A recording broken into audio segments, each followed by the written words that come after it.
Na última aula, nós vimos que, do ponto de vista matemático, uma onda pode ser encarada como uma função de x e t que depende dessas variáveis de acordo com a seguinte regra, né? Então, nós temos aqui y de x e t é igual a uma certa amplitude a multiplicada por uma função seno ou cosseno de k que multiplica, né? Vamos colocar assim, ó.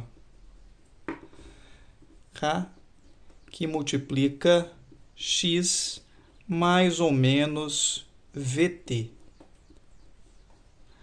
Nós vimos, né, na última aula que o produto de k vezes v é a frequência angular ômega, de modo que nós podemos escrever y de x e t igual a seno de kx mais ou menos ômega t. E podemos adicionar, inclusive, aqui uma fase, né, que diz respeito ao deslocamento da onda, né? Um deslocamento que pode ocorrer na posição x ou no tempo t, dependendo da variável, né, que você está fixando. Se você está analisando para um x fixo, a fase representa um deslocamento, né, temporal da onda. Se você está analisando um tempo fixo, a fase representa um deslocamento espacial da onda. Ok? Bem, nós vimos também a relação entre esses parâmetros que ocorrem aí. Nós vimos, por exemplo, né, que a velocidade da onda é dada, por exemplo, por ômega sobre k, né? Ômega sobre k. Essa é a velocidade de propagação da onda, também chamada de velocidade de fase.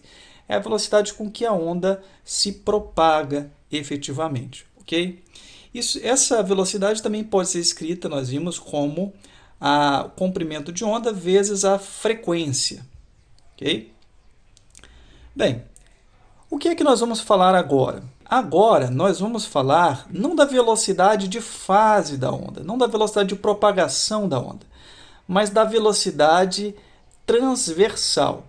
Veja bem, nós estamos aqui trabalhando com uma onda transversal, tá? A gente vai trabalhar com ondas longitudinais no próximo capítulo. Uma onda numa corda nós estamos trabalhando aqui. Imagine assim, ok? E nós vamos analisar aqui a velocidade transversal, que não é a velocidade de fase. O que é a velocidade transversal? É a velocidade com que cada elemento da corda transita para cima e para baixo, né, durante a propagação da onda, ok? É a velocidade transversal. Bem, como é que a gente calcula a velocidade transversal? A velocidade transversal tem a ver com a velocidade com que, a rapidez com que o y, né, a distância y de um certo elemento da corda varia no tempo, ok? Então, na verdade, essa velocidade transversal aí que a gente está falando aqui, a gente vai chamar inclusive de u, para não ser confundida com v, a velocidade de fase, é dada pela derivada de y com relação ao tempo. E aqui observe mais uma vez que nós estamos trabalhando aqui com uma derivada parcial, né? Por quê? Porque nós estamos imaginando uma posição fixa, ok? E estamos analisando como é que varia o y com relação ao tempo para aquela posição, para aquele x fixo, né? Então, vou colocar aqui o eixo x, nós estamos fixando um ponto e estamos analisando como é que o y varia para aquele ponto, né, no tempo.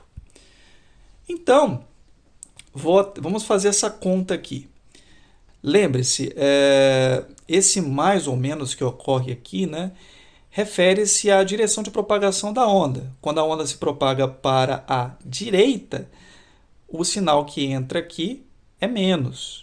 Quando a onda se propaga para a esquerda, ou seja, no sentido negativo do eixo x, o sinal que entra aqui é mais. Bem, vamos fazer essa derivada aí, então.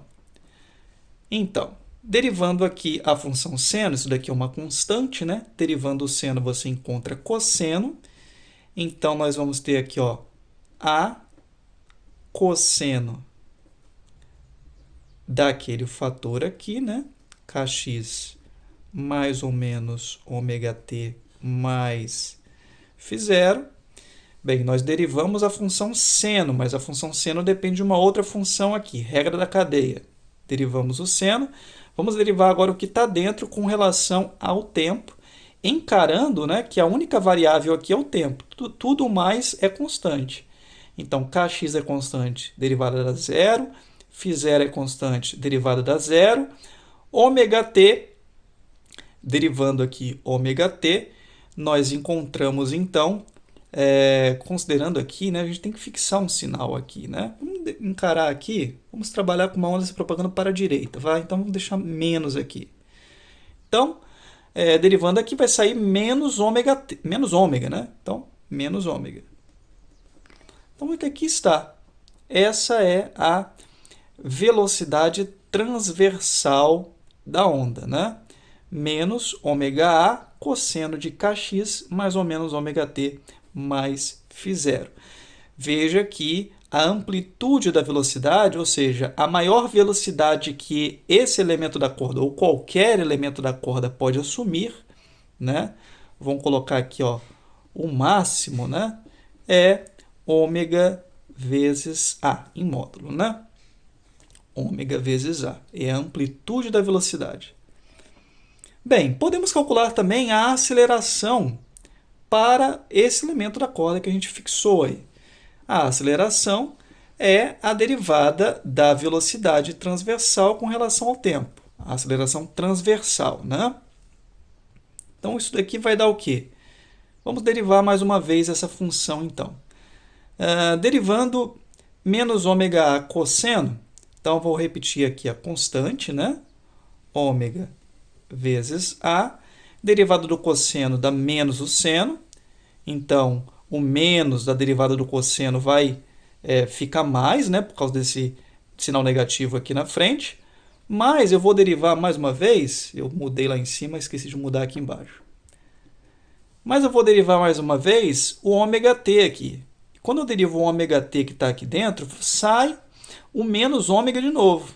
Então, não adianta, né? Vai ficar menos aqui, menos ômega ao quadrado, né? Porque sai o ômega aqui, daqui de dentro. E vou ficar com ômega ao quadrado a, dessa vez agora, seno de Kx menos ômega t mais φ0. Então, observe também que a gente pode escrever, né, essa solução aqui da seguinte forma, né? Veja o que ocorre aqui. Nós temos aqui a seno de Kx menos ômega t mais φ0. O que é a seno de Kx menos ômega t mais φ0? É o próprio y, né? É a própria função y. Ok? Então, a gente pode reescrever assim também. Ó.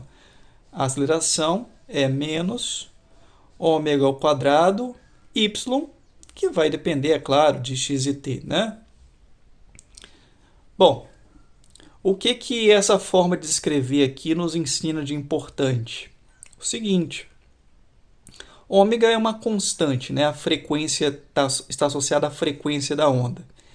A gente observa aqui que a aceleração do elemento da corda vai ser maior quanto mais alto ele estiver, né? Quanto mais distante ele estiver da posição de equilíbrio, tá?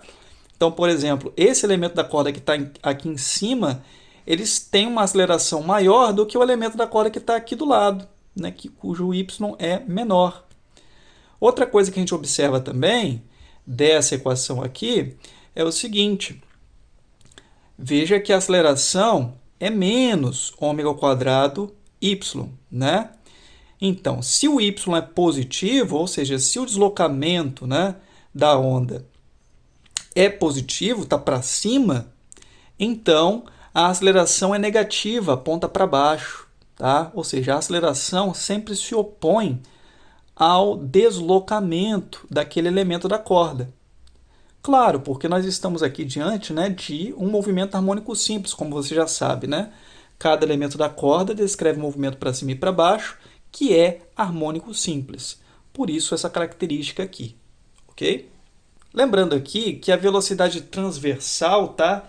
Ela depende das propriedades da onda, tá?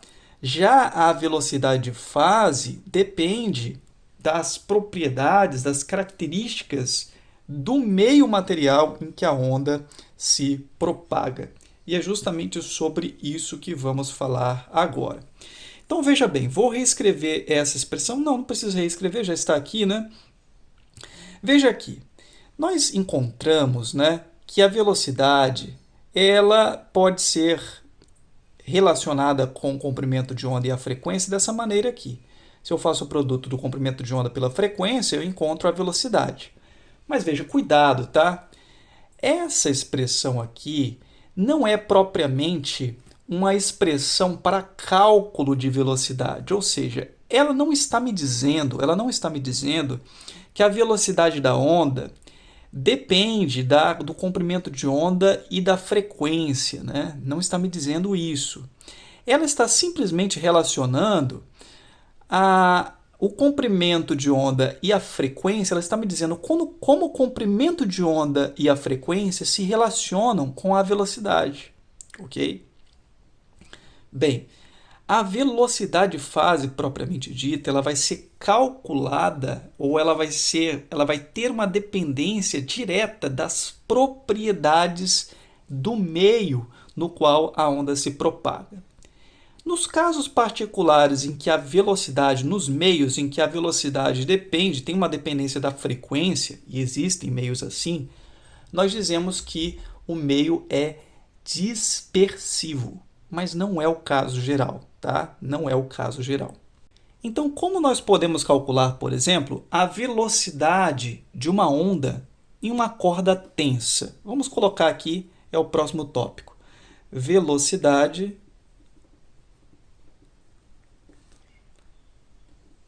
de onda em uma corda tensa.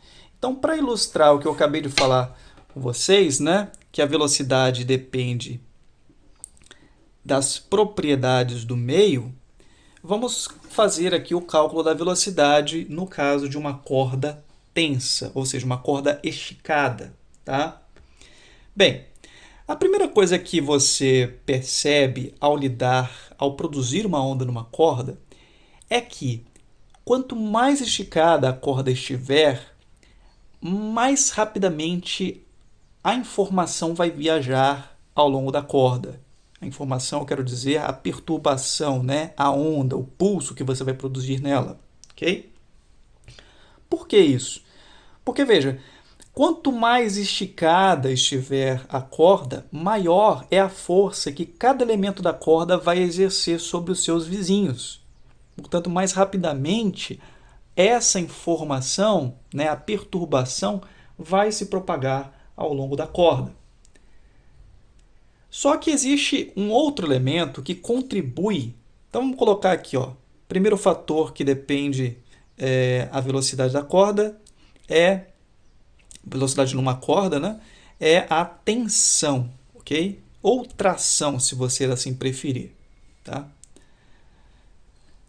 O segundo fator que vai contribuir, né, para a velocidade, ou a palavra correta seria que vai contribuir para diminuir a velocidade, é a inércia dessa corda. Ou seja, quanto mais pesada for essa corda, por mais pesada, veja bem, o que eu estou querendo dizer é por mais densa. Quanto mais massa essa corda tiver por elemento de comprimento, mais difícil, menor vai ser a aceleração desses elementos da corda, ok?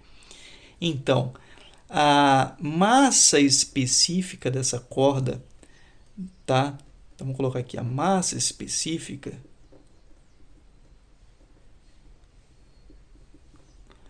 vai ser um fator que vai contribuir para diminuir a velocidade da onda, ok? Então, veja, nós temos aqui dois fatores que exercem influência sobre a velocidade produzida em uma onda produzida numa corda, né? Então, a gente pode escrever aqui, a princípio, o seguinte: a velocidade da onda em uma corda pode ser escrita como a tensão, ok? A tensão vai depender da tensão. Aliás, esse sinal de igualdade não é interessante a gente colocar aqui, não. O que a gente pode dizer é o seguinte: a velocidade ela é proporcional à tensão, ok? Dividido, tá? E é inversamente proporcional à massa específica. Só que veja, se você fizer essa conta aqui, tá?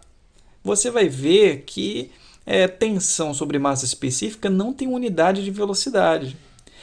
A gente precisa, na verdade, determinar aqui as potências desses fatores, né? A gente vai fazer uma análise dimensional aqui. Então, eu coloco aqui a tensão elevada a um certo fator, que eu vou chamar de A, e a massa específica elevada a um certo fator, que eu vou chamar de B. Tá? Então, a ideia é a seguinte: a tensão elevada a que fator dividido pela massa específica elevada a que fator que vai dar, né, que vai conduzir a unidade de velocidade, que no SI, por exemplo, é metro por segundo. Né? Então, vamos escrever aqui.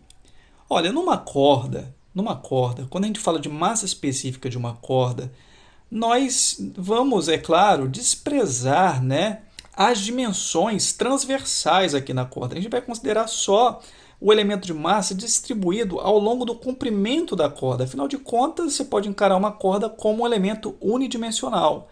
Então, na verdade, a massa específica que a gente vai definir para a corda é uma massa específica linear, ou seja, se a corda é uniforme, né, seria a massa total da corda dividido pelo comprimento total da corda. Vamos chamar assim, M minúsculo, vai?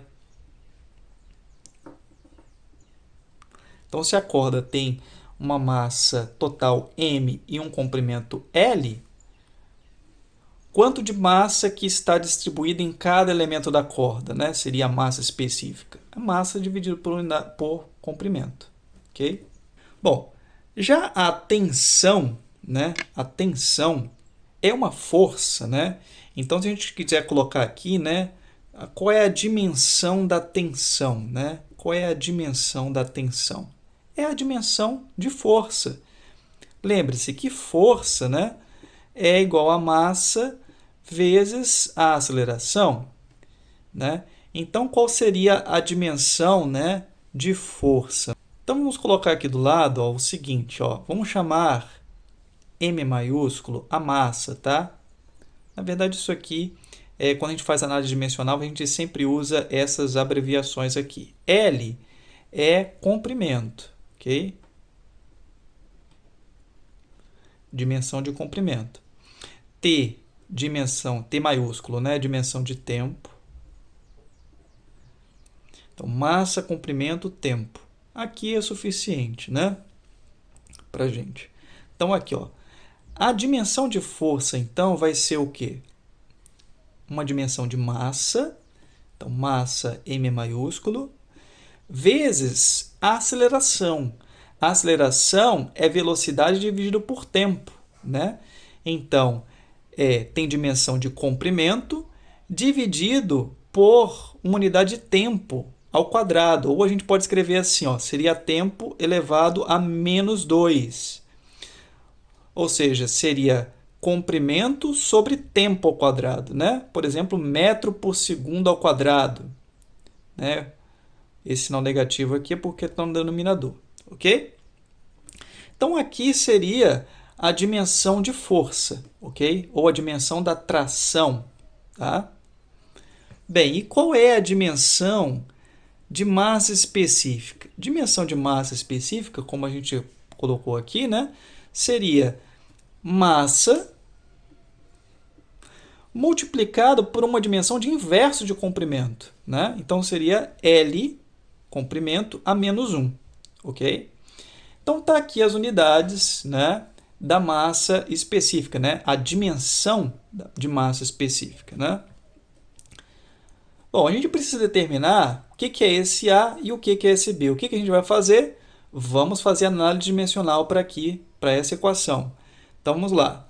Então, velocidade, dimensão de velocidade, então, vai ser o quê? Uma dimensão de força, que é tensão, né, elevado a A. Então, eu vou ter aqui, ó, M, que multiplica L, que multiplica T a menos 2, elevado a A. Dividido por uma unidade de massa específica elevado a B. Então, vamos lá. M, L a menos 1, elevado a B. Isso tem que dar a dimensão de velocidade. Tem que ter a mesma dimensão de velocidade. Então, o que é a dimensão de velocidade? Opa, eu estou colocando M aqui, mas na verdade é comprimento dividido por tempo, né? A dimensão de velocidade. Então, é L, comprimento, dividido por tempo. Então, é tempo a menos 1. Ok? Essa é a dimensão de velocidade. Então, nós temos que satisfazer essa igualdade aqui. Qual é o A e o B que satisfaz a essa igualdade? Vamos abrir essa expressão aqui. Por exemplo, aqui você vê aqui, ó, massa elevado a A, né? Dimensão de massa elevado a A, e aqui dimensão de massa elevado a B. Olha, massa elevada a A dividido por uma dimensão de massa elevada a B, então vai dar aqui, ó, massa elevado a A menos B, né? Lembre-se, na divisão você subtrai os expoentes. Se aqui eu tenho A e aqui eu tenho B, os dois são as potências da massa, A menos B. Então, eu vou ter aqui, ó, vezes, vamos fazer agora para o comprimento. Então, para comprimento, aqui eu tenho L elevado a A e aqui L elevado a menos B. Então, quando eu faço a divisão aqui, L elevado a A dividido por L elevado a menos B dá L elevado a A, troco o sinal aqui, mais B. Ok? E aqui, para o tempo, veja, para o tempo a gente só tem tempo aqui em cima. Então, vai ser vezes dimensão de tempo elevado a menos 2, que multiplica A. Isso tem que ser igual a LT a menos 1. Então, como é que a gente vai determinar o que é A e o que é B nessa expressão? Só fazendo a comparação entre as coisas que estão do lado esquerdo e as que estão do lado direito. Perceba que do lado direito não ocorre a massa, né? A gente pode até colocar ela aqui, ó. Colocar a massa aqui, só que elevado ao quê? Elevado a zero, né? Qualquer número elevado a zero é 1. Então, veja, o que a gente já percebe aqui por comparação dessas duas expressões? Por exemplo, aqui você tem massa elevada a A menos B. Aqui você tem massa elevada a zero. Ah, então A menos B é igual a zero. As potências têm que ser iguais, né? Então, A menos B é igual a zero. E qual é a conclusão quando você faz A menos B igual a zero? A é igual a B. Então, já chegamos à conclusão que A é igual a B. Então, essas potências aqui, A e B, são a mesma potência. Mas que número é esse? É o que a gente vai precisar conhecer agora. Próxima expressão, nós temos aqui A mais B é igual a... Ó, aqui eu tenho L elevado a A mais B, aqui eu tenho L elevado a 1. Então, A mais B é igual a 1. Ah, mas A e B são iguais. Então, por exemplo, eu posso escrever aqui que A mais A é igual a 1, né? Porque B é igual a A. Então, 2A é igual a 1. Ou seja, a conclusão é que A é igual a meio. Só que A é igual a B, então B também é meio, né? Vamos fazer agora a última análise, né? Por exemplo, T e T aqui. Então, daqui eu vejo que, ó, menos 2A tem que ser igual a menos 1. Olha, isso só é verdade se A for igual a meio, que é o que a gente acabou de concluir aqui. Pronto. Encontramos, então, quais são os valores, né, de A e B para que essa equação esteja dimensionalmente correta. Então, a conclusão que chegamos é que a velocidade ela é proporcional à tração elevada a meio. Bom, como tanta tração como a massa estão elevada a meio, né? Posso colocar assim, tração sobre massa específica elevada a meio. Lembre-se que qualquer número elevado a meio é a mesma coisa, né? É tomar a raiz desse negócio. Então, isso daqui é a raiz da tração sobre a massa específica. Mas percebem, nós concluímos aqui que a velocidade ela é proporcional. É a única coisa que a gente pode afirmar, tá? Pela nossa análise aqui. Bom, proporcional. Isso significa que a gente pode escrever a velocidade como sendo uma certa constante, C, que multiplica a tensão sobre a massa, raiz disso aí, né? Mas o que é essa constante C aqui? Como é que a gente pode determinar essa expressão, essa constante? Bem, aí a gente só consegue determinar esse C experimentalmente, né? E experimentalmente, quando você vai para o laboratório, faz a medição da tensão, da massa específica, você observa que esse C aqui, na verdade, é 1. É 1. De modo que a velocidade é simplesmente a velocidade de uma corda é dada pela raiz da tensão sobre a massa específica. Então, o que a gente observa desse resultado, né? A gente observa que a velocidade de fase da onda só depende das características do meio no qual a onda se propaga. Isso é verdade no caso da onda numa corda, mas é verdade também, por exemplo, da velocidade do som no ar, né? A velocidade do som do ar vai depender do meio no qual ele se propaga. A gente vai estudar isso com mais detalhes no próximo capítulo. Então veja aqui, a velocidade da onda numa corda vai depender da tensão, vai depender diretamente da tensão, né? Vai ser maior quanto maior for a tensão e vai ser reduzida quanto maior for a inércia dessa corda, quanto mais densa for essa corda. É isso aí.